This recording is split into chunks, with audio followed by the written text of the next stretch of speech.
Welcome to Behind the Sports Medicine Podcast, the podcast that pulls back the curtain on the evolving world of sports science. I'm Andrew Rizza, an athlete trainer with decades of experience in professional, collegiate, and high school sports. And I'm Cameron Roth, an orthopedic surgeon and a consultant for the Chicago White Sox. In each episode, we'll explore the real-world challenges and opportunities facing today's human performance professionals.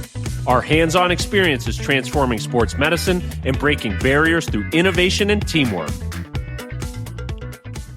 Hey, everybody. Welcome to this week's Behind the Sports Medicine Podcast. Today, we're joined by Casey Mulholland, founder of Kinetic Pro Performance, a nationally recognized baseball performance, rehabilitation, and technology company focused on pitcher development and injury prevention. Drawing from his own experience as a high-level pitching prospect whose career was impacted by injury, Casey has become one of the leading voices in workload management, pitching health, and the use of technology to better understand and develop throwing athletes. Casey, welcome to the show. Thanks for having me, guys. So, Casey, you were one of the top prospects coming out of high school in 2010, and 60 days from the MLB draft, you had Tommy John surgery. How did your own experience as a pitcher influence the work you're doing today? Yeah, I mean, I tell people all the time I have a vendetta, not a bad vendetta, but I just want to change the game in the way that it's been looked at. I never knew I could make a career out of this. So when I was young, I went to IMG Academy in Bradenton, Florida, now known as Disneyland for sports. Back then it was like portables and we practiced at the Boys and Girls Club. It was a totally different experience, but we got very networked and connected at a young age. And when I got done playing, I kind of caught this wave of technology that was hitting baseball, and you got to ask real questions for the first time and get objective answers. And so I just got really inspired. I realized that it was such a new thing for sport, for baseball specifically. And there were all these amazing avenues. And when I tried to close the door, funny story is when I was my last year of playing, I played for the Dodgers for one season, blew up my rotator cuff, and Mom said I got to get a job. I was back at home, and so I started poking around, figuring out what I wanted to do. I was going to go into sales or whatever, and I asked a guy who was the CTO of a group called Modus at the time. I went to their lab, and that guy, his name is Ben Hansen. He's now the CTO of the Mets. And I said, when I was my strongest, when I had my best mechanics, I ended up getting hurt. Everybody always told me I needed to be strong and have great mechanics, but I don't understand. Again, when I was my strongest, when I had my best mechanics, I got hurt. What do you think caused my injury? And he said, well, I don't know what caused your injury, but there's definitely another category you're not thinking of, and that's workload management. And so I was eyes wide open. It's like a light bulb went off for me, like how much you do matters. And, I started going down this path of wanting to help other kids understand that and see it, and maybe change the path for somebody like myself who had a bright future, but maybe got derailed. So changed my perspective, changed my future, and opened up a career path that, today I'm very thankful and I love what I do. So, Looking to get back in the game and feel your absolute best? Boston Orthopedics and Wellness has you covered. At Boston Orthopedics and Wellness, they're all about helping you recover faster, re-energize your body, and truly revitalize your health. Whether you're dealing with an injury, looking for cutting-edge recovery therapies, or exploring innovative treatments for orthopedic conditions, their expert team is ready to guide you every step of the way. From advanced regenerative treatments like PRP, stem cell therapy, and peptides, to performance and wellness services like NAD+ therapy, men's health optimization, and weight management programs, they offer a comprehensive, personalized approach to getting you back to peak performance. This isn't just treatment. It's a path to moving better, feeling stronger, and living pain-free. Boston Orthopedics and Wellness is where your comeback starts. Mention Behind the Sports Medicine Podcast to receive 15% off your first scheduled appointment. Learn more and start your journey today at bostonorthopedicandwellness.com. You build recovery plans, rehab protocols, return to sport timelines because you know outcomes don't happen by accident. Your financial life deserves the same intention. Bode is a fee-only fiduciary firm that starts with a plan. Your goals planning statement, a personalized roadmap that keeps your money aligned with where you're actually headed. Built around your life, backed by conviction. See what real planning looks like at beckbode.com. So you noticed in 2010 the advances in sports medicine, performance science, technology, and that was 16 years ago. But then why are pitching injuries still increasing if we have all of that advancement? Yeah, tough question. So I would say that I didn't noticed that it was growing in popularity in terms of measuring things at the time in 2010. I'd say it was about 2016 that I saw the technology boom and the shift really take place. I would say I was asking questions in 2010. For example, Dr. James Andrews did both my surgeries, and I remember Doc, came into the office and looked at me when I was going to get Tommy John surgery, and he said, I'm about 90 something percent on the elbow, but he pointed my shoulder and he goes, I'm about 50-50 on those. And he said, you need to keep that thing strong. And talking about my shoulder. And I said, oh, I'm really interested in that. I said, Doc, well, what do I need to do to stay healthy aside from just keep it strong? And he said, you need to have great mechanics. I said, well, Doc, what are great mechanics? Like, explain that to me. And he said, you need to go down and talk to the PT at the end, and he'll give you a decent explanation. So I went down to the PT after I got surgery. First thing in my mouth, what are good mechanics? And nobody could answer that question. The more and more I dug at it, the more and more I realized we throw around a lot of buzzwords in baseball. I would say that's what I noticed in 2010, 2013, 2014 even. We threw around a lot of buzzwords in baseball, but nobody really quite knew what they meant. And so when I got done playing, I came up with this model, and I call it our KP3 model now. And I talk about with parents in terms of a health model. I say, it's workload first, strength second, mechanics third. And there's this really nice equation that my friend Dr. Mike Son with the Cubs, he uses all the time and passed off to me. And he said, when load is greater than tissue tolerance, injury occurs. So if you want an equation for injury, when load is greater than tissue tolerance, injury occurs. And so you start thinking about that, and you start putting together the pieces. Why are more injuries happening today? Again, if we want to go to our simple equation, we're breaking that principle. We're leaning into too much load, and we're not understanding load, quantity of load. And it's not to say we need to do less. I actually prefer our guys do more, but we need to build up and be able to handle that load over time and make sure the body adapts. And so I just don't think we do a good job of that in baseball today across the board. And I'm sure we'll get into that more as we talk today. So is workload the new buzzword? Oh, man. Depending on what article you're reading. I think I was in The Athletic last week, and it talked all about workload management. And I think people kind of couple in this idea of workload management to this new form, this new age technology that is monitoring and managing how much people do. We think about it like a Whoop strap or an Apple Watch, where we're trying to close our rings every day, and there's a certain amount of work that we're trying to be told to do. And technology today in baseball throwing sort of works along those lines. And I think people have sort of associated this idea, this term, this buzzword, workload management, with that. But we've always done workload management, right? It's a fatigue model. So if I ask you a question, I say, hey, why did you have that athlete start off at 30 throws at 60 feet in his throwing program? You go, well, it seemed like that was kind of the right spot. I didn't want to fatigue him. And you go, that's workload management. If I ask somebody, hey, why are we throwing 50 pitches, not 100 pitches? Well, he hasn't really progressed that much yet. Okay, well, you have a workload model. It's subjective. So workload management's been around for forever. I think it's becoming a new hot term for people, but they're using that term to sort of elicit this idea that they know something more than maybe they do about the subjective fatigue. Or that, it's this very high level, technology that's, maybe a bad thing for baseball in some people's eyes. So we recently spoke to two guests that talked about the same subject, and velocity came up. One was Eric Schoenberg, who's a PT, Diamond Physical Therapy at our Cressy Performance down in Palm Gardens, and Kurt Schilling. And we talked about velocity. Where does this fit into your equation of workload management as far as driving injury, or is it more complex than that? Yeah. So I guess it was about 2 years ago now in December, the MLB came out with a injury in baseball report. And I was one of the 200 that were actually interviewed for that report. And so I got done with it. And again, to be very clear, like, I greatly appreciate the work that John D'Angelo and that group did to put that paper together. But I wrote a response paper, and I think John's only request for me was not to make it longer than their initial release. So I tried to keep it a little shorter, and I wrote it at 58 pages. And I outlined where I thought that model that they produced, again, it wasn't a research paper, right? They produced the data. They didn't want it to be a research paper. They just wanted to say this is sort of the pulse of the industry. And what they came out with was that pitch design and velocity were the two main drivers in injury today. And I understand the premise. And I understand the desire to demonize velocity.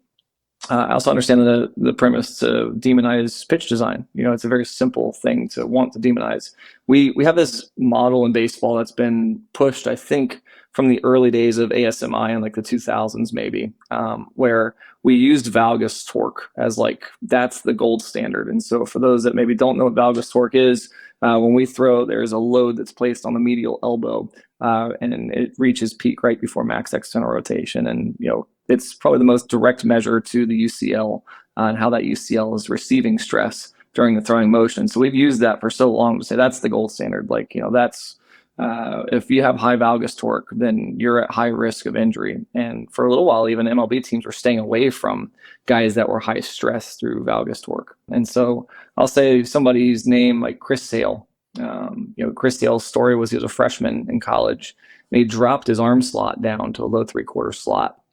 And all of a sudden, his velocity went through the roof, and he's throwing 100 miles an hour, and becomes a first-round draft pick. Well, Chris Sale today, we all know who Chris Sale is. He's maybe soaking wet, 170 pounds, maybe 185, I don't know, something in that range. He's 6'6", he throws 100 miles an hour still at an older age. He is the epitome of high stress. But he's made a career of being that pitcher. And what do you change Chris Sale and make him throw more efficiently in order to, again, remove that stress? We've sort of looked at this all wrong, in my opinion. And that's where the velocity discussion comes in. If you want a kid to develop velocity, I talk about like sprinting. You can't sprint every day at max speed, but if I want to get better at sprinting, what do I have to do? I have to sprint. You can't ignore and remove the fabric of running at peak speed. You have to introduce that stress, that stimulus to the body, and let that athlete develop through that. So the question becomes, how do we develop velocity safely? How can I still, the idea of chasing velocity, you hear that all the time now. People demonize it because it's an easy, subjective thing to say. Well, that guy is just trying to throw hard. Well, I can tell you this, and again, I have an injury riddled past, but I know very few pitchers that go on the mound, and in a big moment, they don't give it everything they've got to try to throw a fastball by somebody in an 0-2 count, for example. That's part of baseball. It just is what it is. When we look at, again, stress, though, and we quantify it against velocity, athletes who throw harder, we can clean up mechanics, for example, right? And what typically happens when you become more efficient, you start to throw a little harder. So again, we have this sort of paradigm where it's like clean up mechanics and don't throw as hard. Well, those two kind of work hand in hand oftentimes. So it can't be just clean up mechanics and reduce the velocity, which you hear from a lot of people. And it can't be just tell kids to throw less hard, because then you're removing the fabric of competition, which is what all these kids really want. So then the concept becomes, well, we just need to throw less hard, less often. And you go, well, that's now affecting the long-term athletic development plan for that athlete. And you have to start to ask the question, well, what do we really need to do? Well, we need to make sure that when that kid experiences those peak bouts of intensity, we have some sort of plan to that, to allow them to recover from that peak bout of intensity to that next peak bout of intensity. So it is a more complex discussion. You're talking about, again, in strength conditioning, it's the GAS model, right? General adaptation syndrome, this idea that, our body's going to break down and rebuild. We need to give our body the chance to adapt and to make adjustments, make changes at a young age so we can develop these skills. We can't ignore them, but to just say blanket, guys need to stop throwing 100% or velocity is a specific problem, I think really misunderstands the bigger picture of what's actually happening when somebody throws at peak intensity more often than not. Oh, we can really get in the weeds here. Oh man, Casey, you're great. He's got a lot. I could tell your wheels are turning. So Casey, I read your paper, your manifesto. And again, it's incredible. And I know off air, I told you your website is incredible. So that's now on the record. I'm going to start referring my pitching athletes and my scapular dyskinesis athletes to your website, because you have a lot of posts that break down a lot of what can be complicated or complex pathologies into good layman's terms with good analogies and good examples. But you also have very, very detailed reports and scientific breakdowns, like your response to the MLB injuries report. So I think it's fabulous. I'm going to start referring people. So the UCL, or the ulnar collateral ligament of the elbow, on average can take about 34 to 35 Newton meters of valgus torque, or valgus stress, essentially. So that's the amount of torque that's coming across the ligament. But when pitchers are throwing, the amount of valgus torque that goes through that ligament can be significantly more than 34 Newton meters.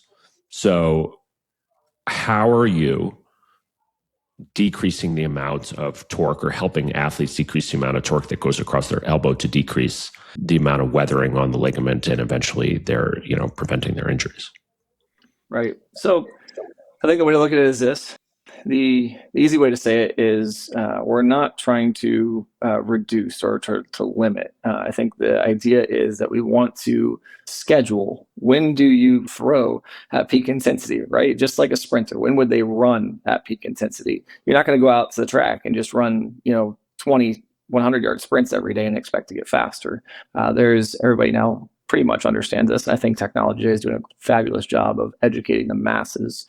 When you see watches and wearables are all pointing to, hey, take a recovery day. Take it easy today. We understand this. There's a high, there's a low, there's a medium. We kind of get these ideas in place. What we're really talking about is programming and the basics of programming. And so when we talk about you mentioned it was 30-something Newton meters. There was a recent paper that came out that pointed to maybe like low 40s. Again, these are cadavers for the most part. So, or for all the parts, cadavers, right? So they're laying these arms on a table and they're putting a machine on it. I don't know where this was in my job fair when I was a kid. Somebody should have came in and told all the kids, this could be something you do for a living when you get older. But somebody is, putting a machine on it and they're tearing these UCLs and measuring how much stress it takes to tear these UCLs. And they're just isolating that UCL. So we have these forearm flexor muscles and they protect that UCL. They contract as we throw and they protect that UCL as we go into the maximum external rotation, that peak valgus torque moment. And so from a programming structure, we don't want to reach peak valgus torque or peak stress every single throw, every single day. And we know this intuitively, right? You can ask anybody. You say, hey, when you throw like your first week back from throwing, how much throwing should you do? And you always hear from kids, it's this magic 6 or 30 throws at 60 feet. I don't know why we picked that number in baseball. I have a gripe with that, but we'll talk about that later. But that's what the kids say. 30 throws, 60 feet. And the idea is that we want to increase this load, increase this stress over time. So it's volume and intensity. The intensity it brings in this valgus stress, and the volume is how often we do that. So it's about programming the low and keeping your low days low and building your high days to be high, and sort of managing. And I won't get into the AC ratio and some of these other calculations that are out there. We can talk about it. But I think, again, if I'm looking at like a young athlete, how do I help them better understand, or help parents better understand how to make a better decision today than what they have been? I think what you see in baseball, especially across the amateur landscape, is we have this gap of like 5 days or 4 days where they do nothing all week. They don't throw. And then they get to weekends and they play 5 tournaments. And there's this huge bout of load that comes. This kid maybe pitches one game and he plays shortstop the next 3 games. And, all of a sudden we do the same thing next week. We take all this time off and then we experience this really high, unpredictable load. And so the idea is, if we're building up for these events, we're building up for these tournaments, we have to be able to, again, increase that stress over time. And the harder we press that intensity, the more that valgus torque is going to go up. So we look at that athlete to athlete. We see that individual load is different for each. Peak load is different for each athlete. That has a very nice linear correlation with ball velocity. And so when we look at guys, we tell them at a young age, hey, listen, if you're increasing that intensity, again, let's best understand that we need to manage how much we are increasing that intensity. I call it 70% or above. How often are we increasing that intensity 70% and above on a regular basis? I like to tell our guys to pick 2 times a week at a younger age, 2 times a week, and increase that above 70%. The rest of the week, maybe try to get 2 more throwing days in. That's 4 days of the week of throwing. Now you have low days for 2 days, below 70%, maybe below 60% even, and we have our peak days above 70%. Again, that's just a general concept of a throwing model that's, again, objectively proves itself time and time again that we can increase and help our athletes understand those recovery cycles, peak outing, if that makes sense. Casey, you talked a little bit or just touched upon, like you mentioned, like pitch count. We talked briefly online prior to this conversation. How do you define workload beyond traditional pitch count? We talked to Dr. James Andrews several months ago, and he developed a pitch smart algorithm for youth baseball and Major League Baseball. What is your philosophy, and what are you guys trying to do to correct some of these pitch counts with youth athletes? Yeah, this is like one of my passion subjects, so I might go off the cuff a little bit here. But there's a really great study that I like to point to by Zemersky from University of Florida, and it's called the Unaccounted Workload Factor Game Day Pitch Counts. And what he shows is that he shows all the pitches in a game day. So not just pitch counts, pitches to a hitter. He talks about bullpen pitches. He talks about in between innings pitches. We don't count these pitches. And I always, bring our athletes in, and I always ask our athletes all the time. I say, okay, 100 pitches, that's a lot of pitches, right? And they kind of nod their head yes. I go, 50 pitches, is that a lot of pitches? And they shake their head no. Okay, so the guy that threw 50 pitches, though, if he threw 50 bullpen pitches before the game and the other guy threw 100 pitches in the game, what's the difference? And they kind of think for a second, like, I don't know. They both throw 100 pitches. So, but pitch smart guidelines mean they outline that the guy who threw 50 pitches in the game has a drastically different resting period than the guy who threw 100 pitches in the game. And with all the credit to, again, I know Dr. Glenn Fleisig's on that panel, and there's been a number of really great people on that panel. If you read the website, it says on the bottom of the website in clear letters, this is designed to be recommendations to help mitigate fatigue. This is not designed to be absolute. However, if you go out to any little league park in the country and you go sit down and you sit in the stands and you listen to dads talk about, how many pitches does their kid get today? They're trying to hack the rules to pitch smart. And what you end up getting is you get some kid who's able to throw 20 pitches on a Friday, come back and throw 100 pitches on a Sunday. And because that weekend tournament spans from maybe Friday to Monday or Thursday to Sunday, now they're overthrowing this kid in a way that they're not going to throw that way in college. They're not going to throw like that in the MLB. I mean, imagine, if somebody like Jacob Mizorowski, for example, he goes out there and throws in relief on Friday night and then goes back and pitches 100 pitches on Sunday. Everybody in the MLB is going to go, what is going on? Why are we doing that? It's not acceptable at the big league level, but for some reason, when we talk about the youth level, this is totally normal. And a lot of it's standardized by PitchSmart. So my perspective on PitchSmart is I think it's done at this point. It was designed to bring awareness to this idea that we need to manage how much our athletes are doing. But what you're getting is you're getting parents and you're getting coaches who are trying to hack this system. And it's too subjective. It doesn't account for all of the things that are happening for these athletes on a regular basis. We need to track all throws. I did a presentation at Wake Forest 2 years ago, and I put up a slide that showed, and it kind of shook people a little bit. I said, listen, again, this idea that we're all doing workload management whether we want to or not. It's subjective regulations, our pitch counts and innings limits, and they've proven time and time and time again in the research that these things do not work. We have not done a good job of mitigating fatigue, which is the goal of workload management. We have not done a good job mitigating fatigue with pitch counts and innings limits. The next two steps are a subjective RPE, meaning an RPE score from an athlete. If you ask an athlete how hard was that pitch, they're just terrible at doing that. They have no clue typically how hard something was thrown, especially once you get down around that 50%, 70% range. 100%, they can tell you they threw that ball 100%. Objective RPE, I really like, and I think that's probably where baseball needs to go next. It's distance measures with some sort of arc type throw with some sort of explanation. I really like the radar gun for guys. I know many research papers recently have demonized radar guns as well. I really like the radar gun. It manages intensity well for guys. It's easy. It's accessible. Everybody's got one these days. Having a guy do long toss with a radar gun is helpful. And then you have these really advanced models now, which are through things like catapults, so chest mounted or back mounted wearables that are tracking trunk rotation and predicting arm speed.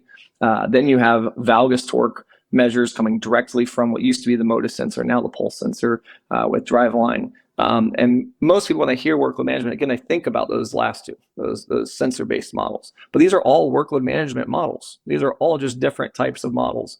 And for me personally, I think pitch counts have to change.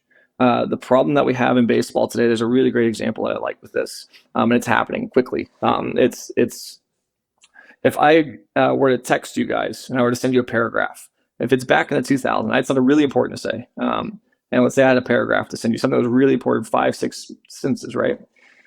If it was the early 2000s, I would have popped open my flip phone and I would have had to hit 1 3 times to get the C, right? I'd been like, oh man, I'm waiting for the screen, little things flashing, right? And the C pops up. I go, okay, great.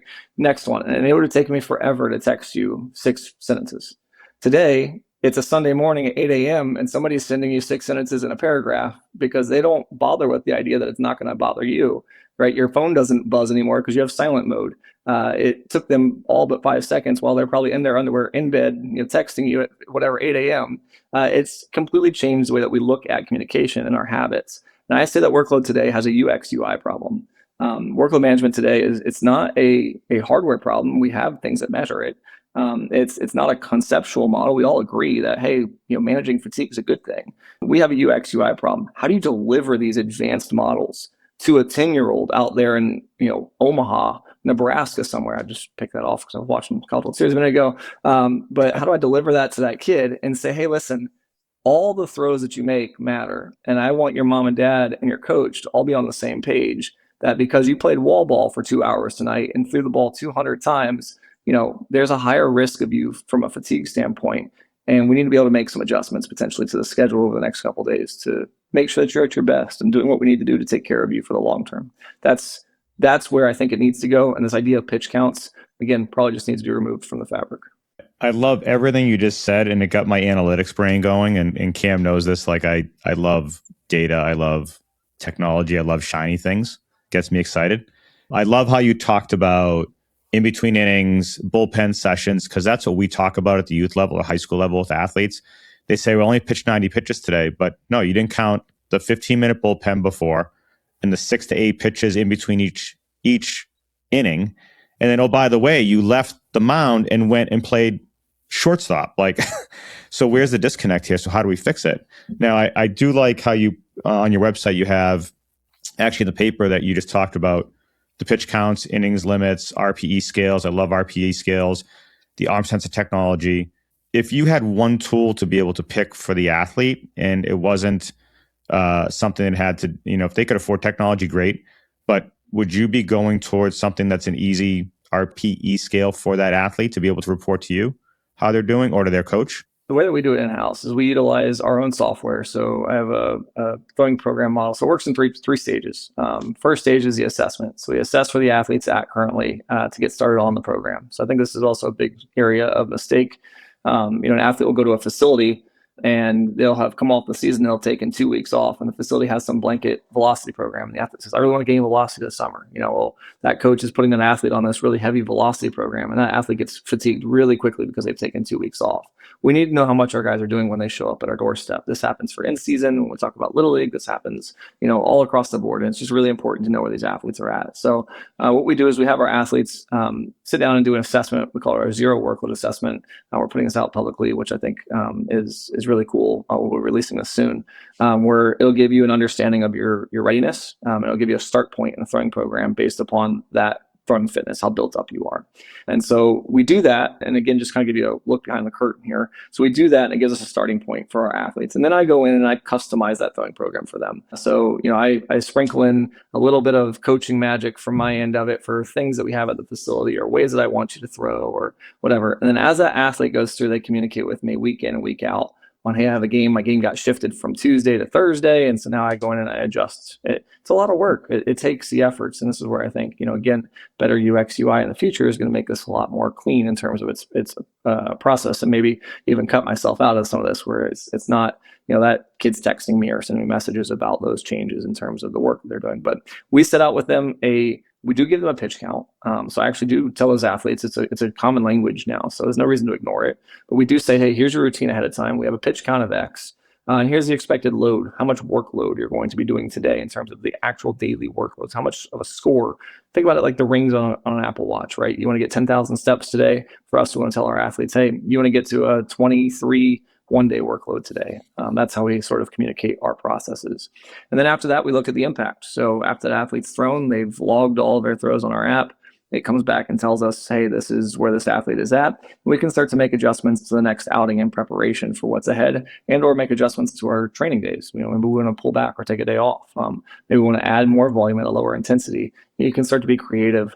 I really like this, and this, I believe, in terms of player development. So we talk so much about the health side, but there's also a performance side to this, which is if I have an athlete, for example, who's going to make 10,000 throws in an offseason. That's what we usually see from our big leaguers, 10,000 throws in an offseason.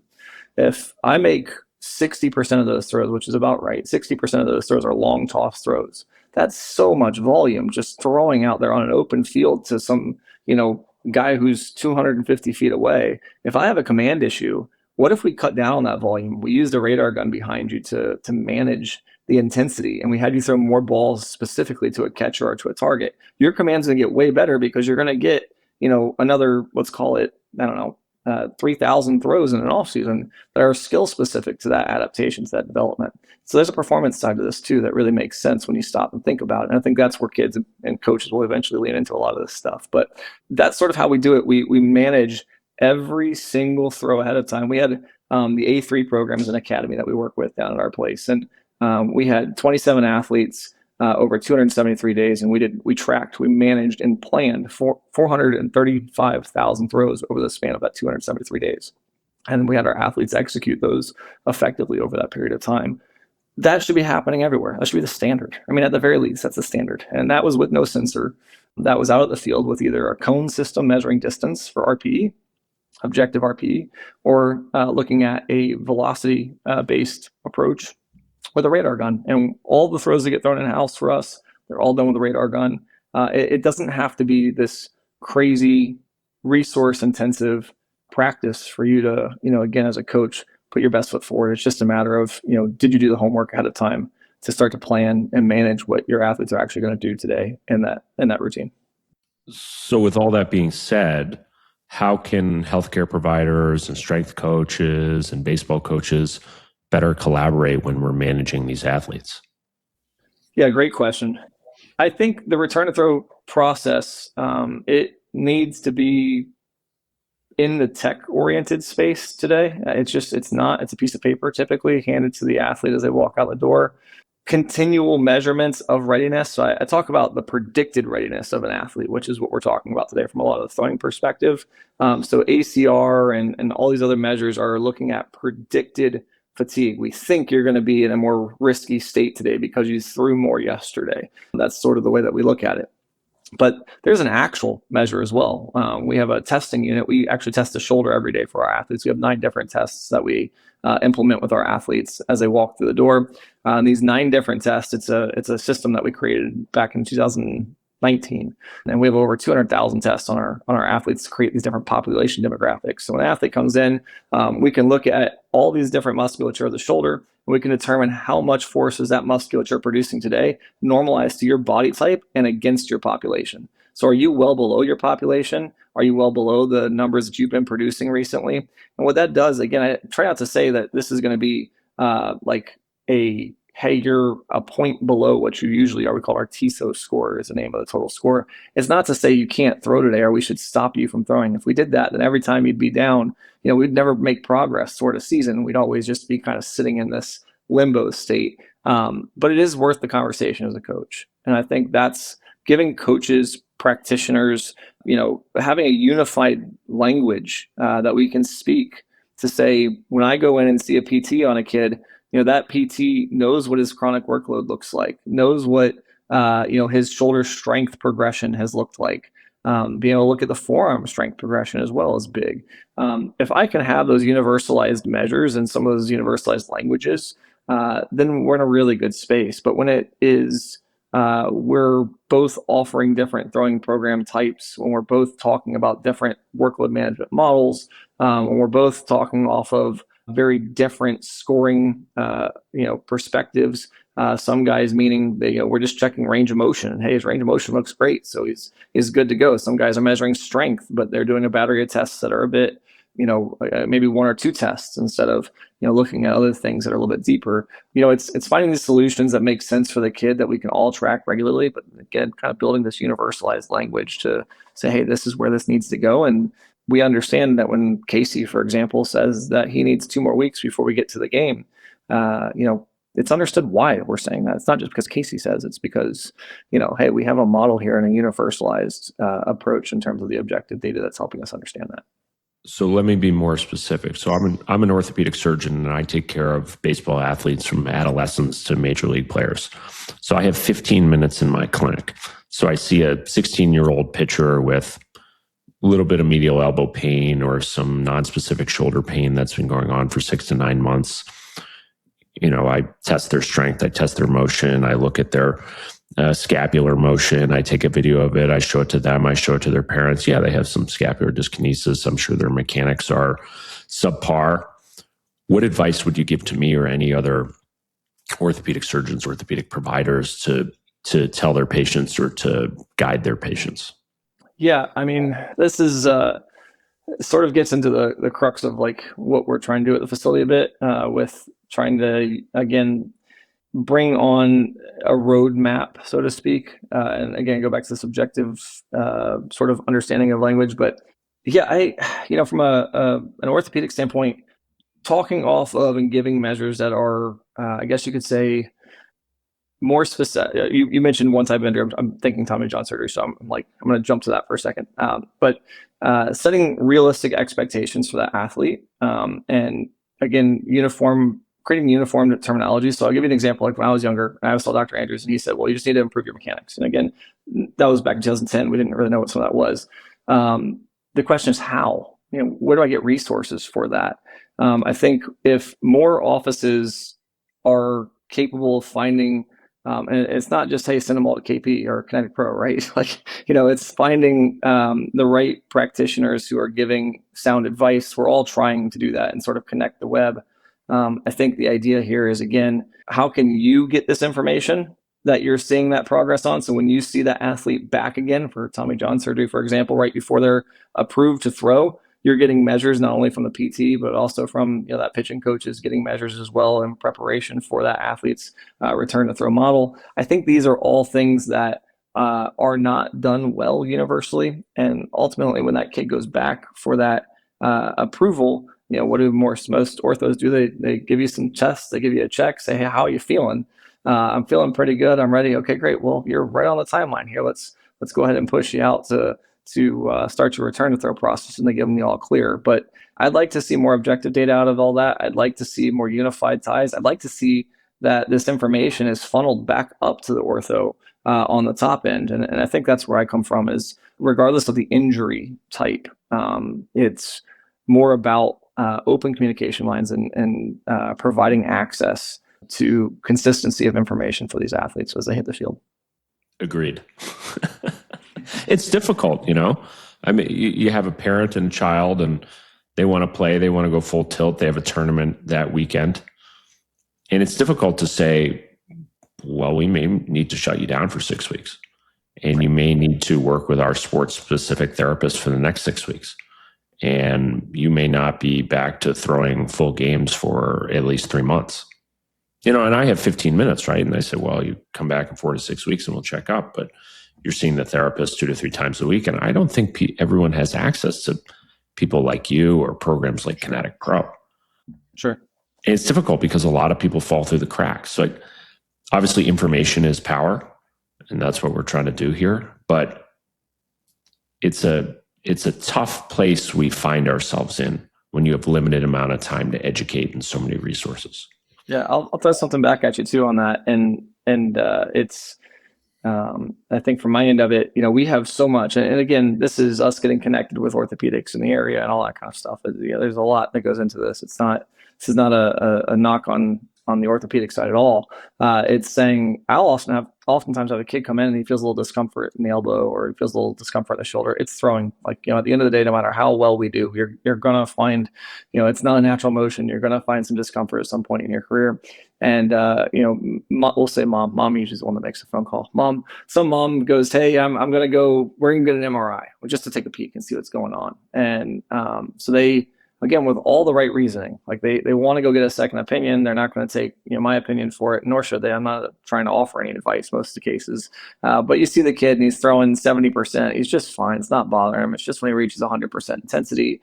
There's some other things going on there. And but you look at him and you go, hey, it's probably just a really mild thing. We probably just need a little time. Let's lower the intensity. Let's see how you respond. I'd rather have you kind of feel it out for a week here at low intensity. And then if it's not getting better after that week of low intensity, maybe, okay, then we go see the ortho and maybe get an opinion. But oftentimes what will happen is this is some of the orthos that I see a lot in this area. Again, this is not to you guys at all, but they want to immediately shut the kid down for 2 weeks, ice it, rest it, and then let's go see a PT for 3 weeks. I'm like, well, now you've taken 5 weeks of this kid where he's not throwing at all. You've taken him out of my care where, honestly, of the individuals of that, that through those three people, the PT, the ortho, or myself, the person that should be running the throwing program, I'm no longer in charge of that throwing program. Mom and dad aren't going to listen to me either because I don't have the credentials behind my name in that way. But I go, man, that kid would have been in much better position and it wouldn't have taken him. Because now once he gets back to me with the throwing program, it's going to take him another 6 weeks to get built back up to 100%. And so now you're talking about missing a full 3 months versus in many cases, it could have just been a week, giving him a little bit of time, a little recovery and move on. But again, because the ortho said, hey, you got to take that time off, which was probably in his case, seeing him in the office, probably I would have done the same thing. Like, best thing to do, take some time down. But those are the decisions that we're making. I'm trying to tell a kid, hey, you need to go see an ortho sometimes. And he doesn't want to go see the ortho. And I'm like, dude, I'm not here to give you the recommendation. It's not my job. It's not for me. Go see an ortho, get an opinion, and come back and see me afterward. And on the flip side, it's, kid goes to your office and says, hey, here I am. I've got a little elbow thing. Yeah, the safe thing to do, take 2 weeks off, go see a PT, get built back up. Let's not worry about the timeline. So we're feeling it on both sides. And that's where that line of communication comes into play, where it's like, if you guys could see the long-term data that I have on some of these kids, again, not everybody doing what I'm doing on this, but if that long-term data was shared, maybe that opinion's different, and maybe that kid jumps back into it, and he's not gonna, again, potentially even put himself in a worse place by taking that time off and then rushing back into events. All right, here we go. I got a question on objective data, since we're talking about data. Yep. So we talk all the time to young athletes and actually peers and colleagues about this quite frequently, and it's more or less, when you're working with an athlete and you're getting your objective findings and your intuition about that athlete, removing technology from that mix or adding it depending on what you need to be able to create a decision on that person. I find it very valuable to understand the athlete and know the athlete better than using the technology for me, because if I know them, I know how they can perform. How does balancing that objective data work with coaching intuition, or how do you manage that within your facility, knowing the athletes that you know and work with? Yeah, this is a big hot topic, and especially at the upper levels of baseball right now. You have coaches who have been around the game for 40, 50 years, and they see things a certain way, and they're more common sense based at times versus somebody sitting in an office trying to tell them how to do their job, and there's this big conflict. And I was a player first, so I have the benefit of there's a lot of guys like me now in the game, but when I was first getting into this, there was nobody like me that wore an on-field uniform and was getting into the technology side, the biomechanics side, and kind of putting themselves in that position. Now it's everywhere. Man, I got college kids that message me all the time about some of the cool projects they're doing. It's just awesome. I love it. It fires me up for what's the future and where things are going to go. But balancing these two pieces, I don't ever let the objective data make the absolute final decision. And I think with the advent of AI, especially, there is a new performance app on Instagram every morning when I wake up. Somebody's Target sponsoring me for, buying this vibe coded, AI slop app that, probably doesn't work, but they want me to pay $100 a month for, right? But I digress. The reality of what the future holds in a lot of these things in terms of automated outputs, I think there's a reality to understanding first and foremost the data. And if we don't have a full understanding of how that technology is producing that data, if we don't understand how that data is being calculated, then you need to be really weary about how you let that data influence your habits. And so this goes to something like an Oura Ring, a Whoop strap, for example, are very closed off about what their algorithm looks like. It's become very trusted, very accessible. But if you're a high-level athlete, I'm not saying Whoop strap is bad for high-level athletes. Don't get me wrong here. I'm just saying when things are black boxed, you need to be very careful, very weary of how you learn to implement those things. And so as a coach or a practitioner, when you get into this space and you're looking at a TrackMan, for example, or you're looking at a wearable sensor, you have to understand its limitations. And this is one of the discussions with, for example, the arm-mounted technologies. When you put those straps on, where you put that strap on matters. And I'm going to get a little nerdy with you guys for 2 seconds here. But when you put that strap on, where it goes on the forearm matters. So it's predicting your limb length based upon your height. It's using inverse dynamics. And it's saying we expect that the center of the elbow, to measure valgus torque, you have to look at the center of the elbow and find that as an absolute. And so when your limb is a touch longer than what the predicted length was on your height chart, then what happens is that center of the elbow actually moves a little bit. And so if we just put the sensor on every time, it would still calculate the same value over and over and over and over. But the problem is these little wearable garments, they move. And so any movement up or down the limb is now changing that limb length. Up or down the arm is now, again, changing the positioning when we look at the gyroscope on that sensor. And so it's throwing off those measures just a little bit here and there. Again, how much do you allow to be tolerable at that point? If we're wearing a GPS watch and we're going for a run, personally, I just need to get out and run. I don't really care if it's 1.1 miles or if it's 1 miles. But if I'm an Olympic athlete and I need those absolute times to figure out what my distance is in the I need the absolute best GPS possible on the market, period. So when we talk about habit forming technologies, we should be looking at allowing objective data to help us make decisions on how to change those habits. When we're talking about looking at the 1% of those habits and we're trying to make informed decisions, again, us as coaches, when you're entrusted with, as I've been over the years, with hundreds of millions of dollars of contract in terms of professional arms, there's no room for error. Like if you're going to say to this guy, hey, I need you to throw an extra 20 pitches today, and he's not really wanting to do that, you got to have a very high level of confidence that when you say, I need you to push, and I have this reasoning why. That's difficult. That's a very difficult scenario. It makes everybody very uncomfortable. But again, with good experience, good testing, a full understanding of the product suite, you can make those decisions and kind of run against the grain and put yourself into a good spot. If you don't have that, then you're talking about generalized athletes and you're talking about maybe decision-making that's going to be clouded. And I wouldn't recommend that to anybody. So since we're on the technology discussion, can you tell us what is the KP app and what does it do? Yeah. So we have partnered schools all across the country. So we've been really lucky to work with like Texas Tech and Duke, just to name two, that have been just outstanding implementing our workload management platforms over the years. Recently, we have just launched our brand new software called the KP app, and it really has four main modules that we're releasing. The first one is what we call Comp. It's an assessment module. So one of the things that we didn't want to do was make this so specific that you have to learn this really detailed, in-depth KP only approach. If you like to, do a side-lying, measure of whatever, we want you to be able to do that. We want you to score it against your population. So our comp module is your own assessment pieces created off of basically a radar graph of your choice, so size of your choice. You have categories, you have subcategories, and you can score your population based off the things that you want to see. You can create multiple different assessment types if you want to. I had one college coach, for example, say, can I track our discipline chart on there? And so he has like, did you show up in uniform? Were you respectful to the coaches? Did you, show up on time today? And he has all these things on his chart. So very, very interesting and allows athletes to be, our coaches to be creative on that front. You have our Protect module, which is our shoulder testing, like I talked about.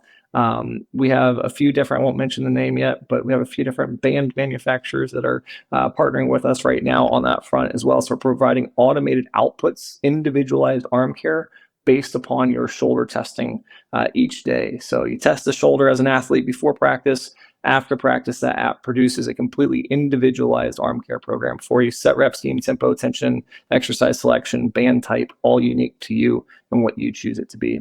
Next, we have our Zero platform, which is all of our throwing. And so that covers, like I said, from our assessment all the way down to our individualized player programming to track every throw and have some objective measure to it. And the last piece is what we call Block, which is our lifting platform. Goal here, put it all in one place, provide updates and measures over time. Right now, we're building out our arm intelligence overlay for the Zero module. So this is going to be basically a Q&A for coaches and players, where you can ask it direct questions about your workload, better understand how to use it. And we're hoping to scale it out with tournament groups and organizations all across the country to help them, again, best understand where their athletes are at and what to do with them. So that is the KP app in full. Four main modules, a la carted individually for different reasons in different places, and hopefully scaling that out across the country soon. For all the kids in Omaha. Yeah, Nebraska. Probably the future. It is. So if we're bringing it back full circle to youth baseball and athlete development, what concerns you the most about the current youth baseball landscape? Yeah, so I got really lucky a few years ago to see the inner workings of some of the change that's happening in baseball today at the youth side of things. I have my missions. I believe in workload management and our Protect platform and all of that. The scary thing that's happening, though, and I want to kind of shed some light on this. You guys may not have heard this, and I've been pretty open about it recently, but private equity is entering the space, the youth space, and doing so in more of a private realm. So what they're trying to do, just like if you go to a dentist office, and you guys probably see it from the medical side of things, there's roll-ups. These private equity groups are rolling up mom and pop shops everywhere. And so you go to the dentist today, there's a family dentistry that's been there for 30 years, and they get acquired by a private equity group and rolled up into this suite of different things. Baseball travel organizations have that happening at mass scale. And so what is happening, again, I get the question all the time, who do you blame for youth sports today in the current landscape? And I say it's a three-pronged factor. It's not the parent, it's not the coach, and it's not the tournament organizations. It's all three. They're all three guilty in their own ways. But what is happening is you have these major travel ball organizations. I got to sit in a room with 6 of the largest clubs in the United States. When I mean the largest, they are the predominant 6 that sit in the United States. They make anywhere between $1 million and $6 million a year, and that number is going up quickly. They have a massive private equity backing, and with any private equity backing, obviously, it's you need to drive revenue. You need growth, and so these guys are all looking to scale extremely quick. So what they're doing is, if you're a dad locally, let's say I live here in Land O'Lakes area, Tampa area, and if you're a dad locally and you put together 2 travel ball teams, it's maybe your son's team, and then they had a bunch of extra kids, so they create a second team, and you guys practice out of your local little league.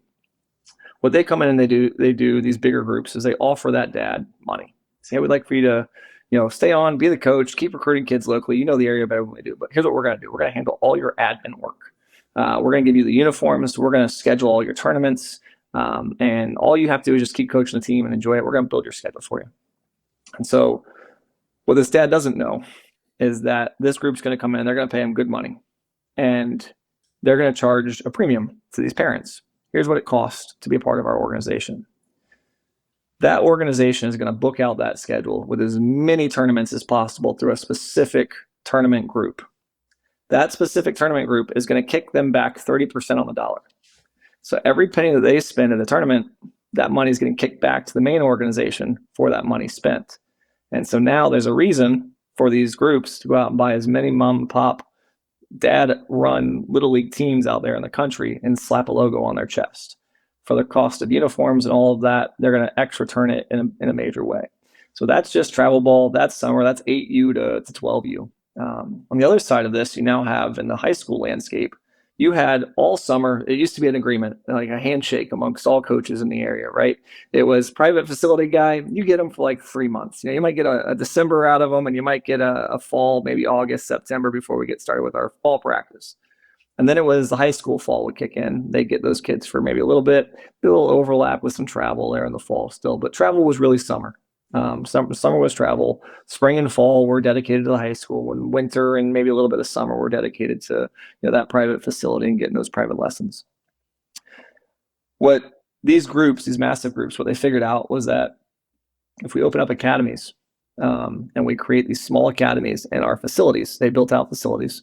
They did private lessons there and started making money on the private lessons.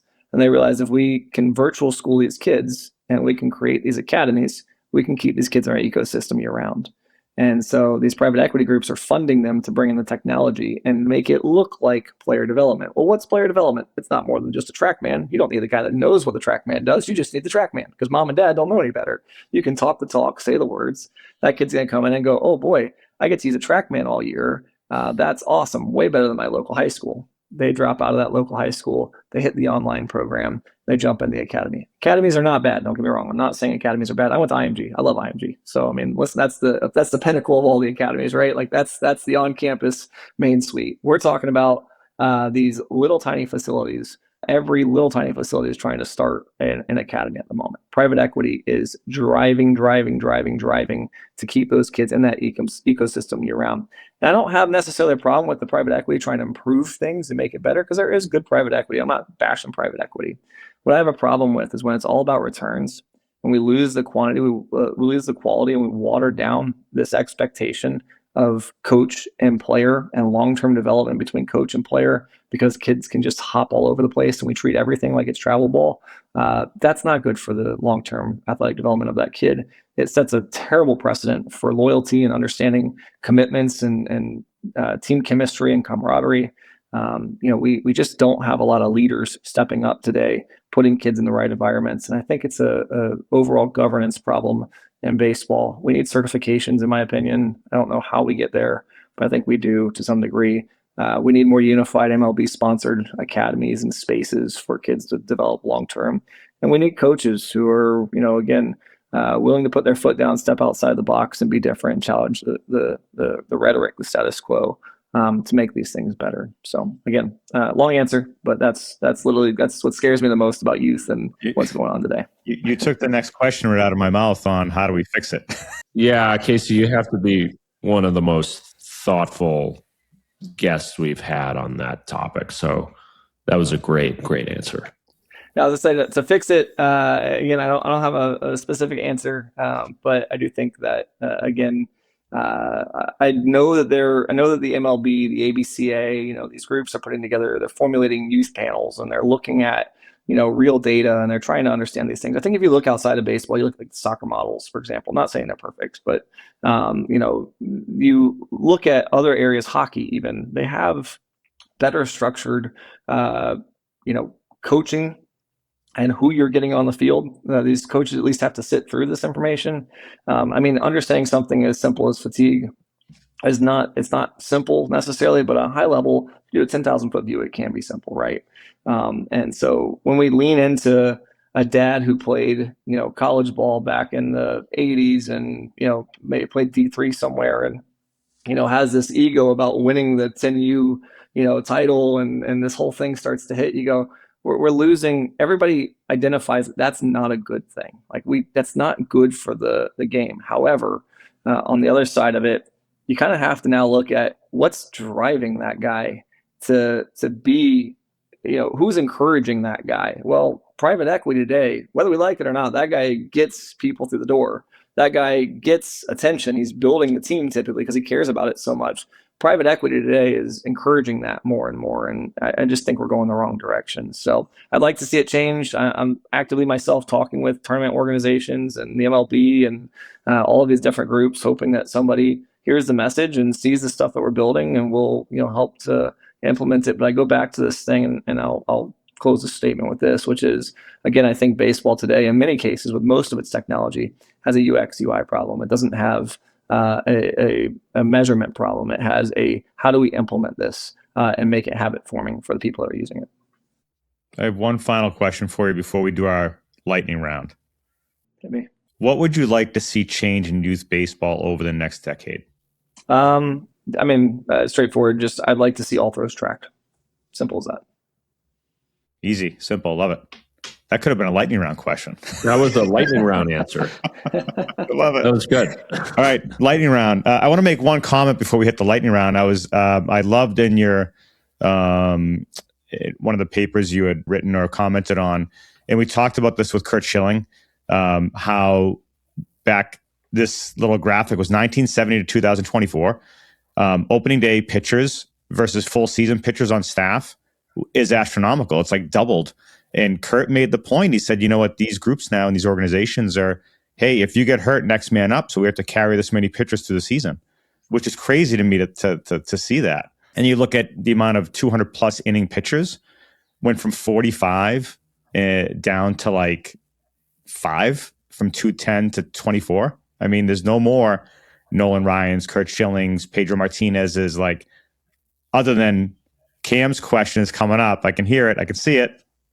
Not yet. I will. All right. Lightning round. Quick questions, quick answers. Who's your favorite pitcher to study?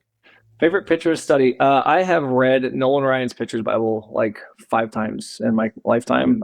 Probably don't need to do it a sixth, but I just loved what I met Tom House for the first time last year, and it was like one of those moments, like meeting one of your heroes, kind of thing. Don't agree with all Tom House's stuff, but I read that book so many times in my life.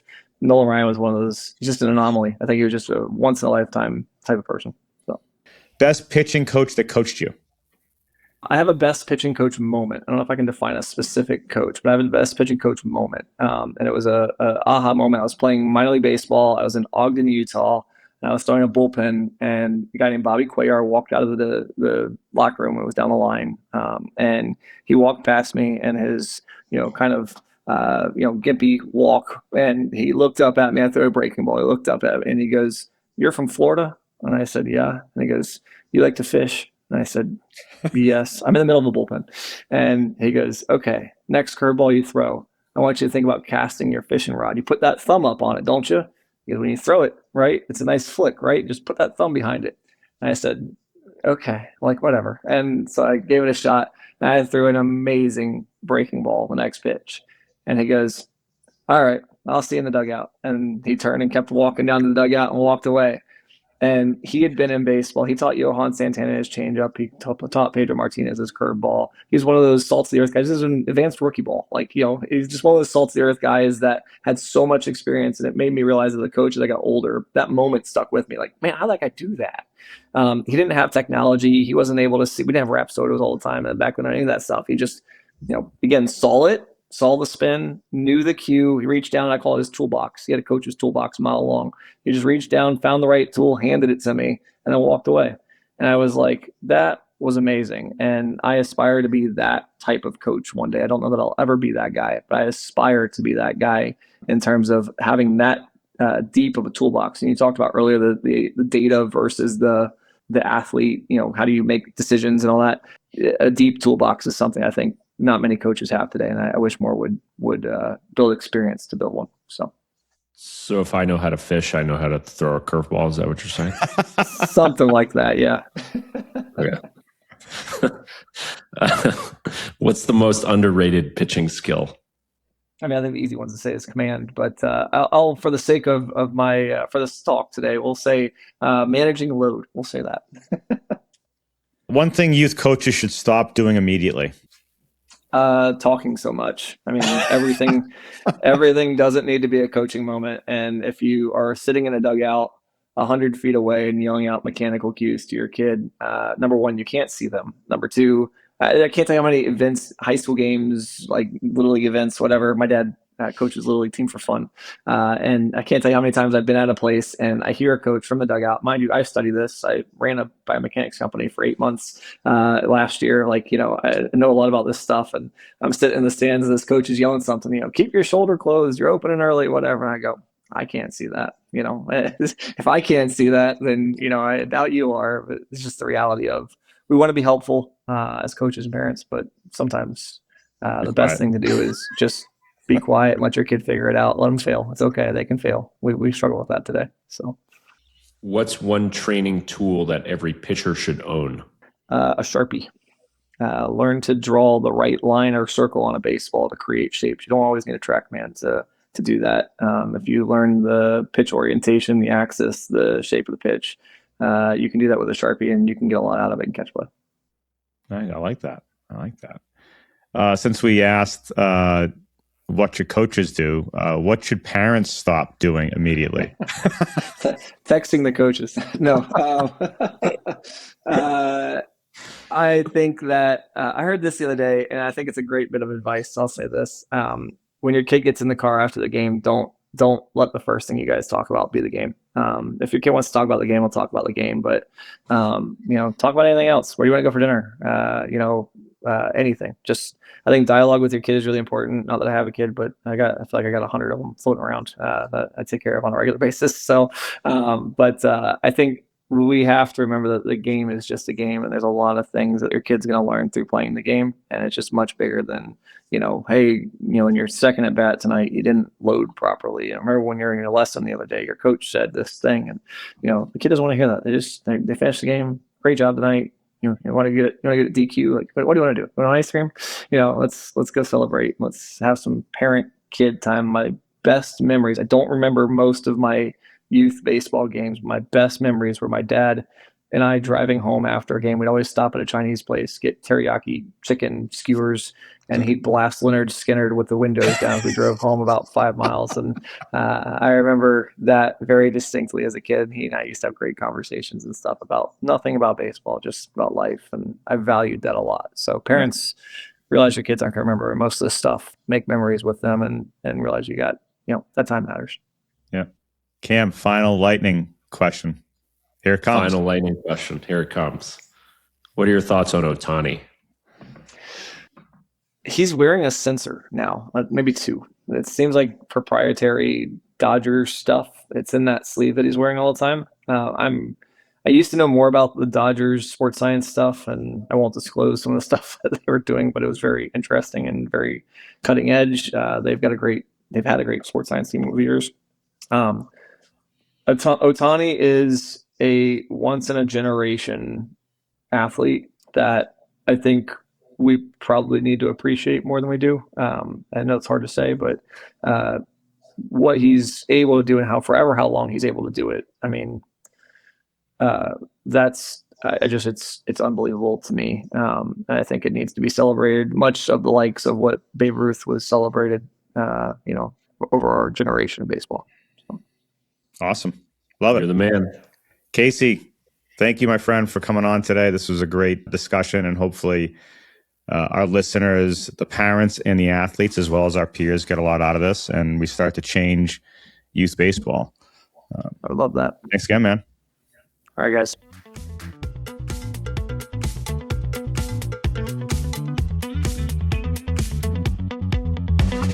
Thanks for listening to Behind the Sports Medicine Podcast. Follow us on social media and check out our website. The information shared on this podcast is for educational and informational purposes only and is not intended as medical advice. Please consult a licensed healthcare provider for guidance related to your specific situation. We'll see you next week.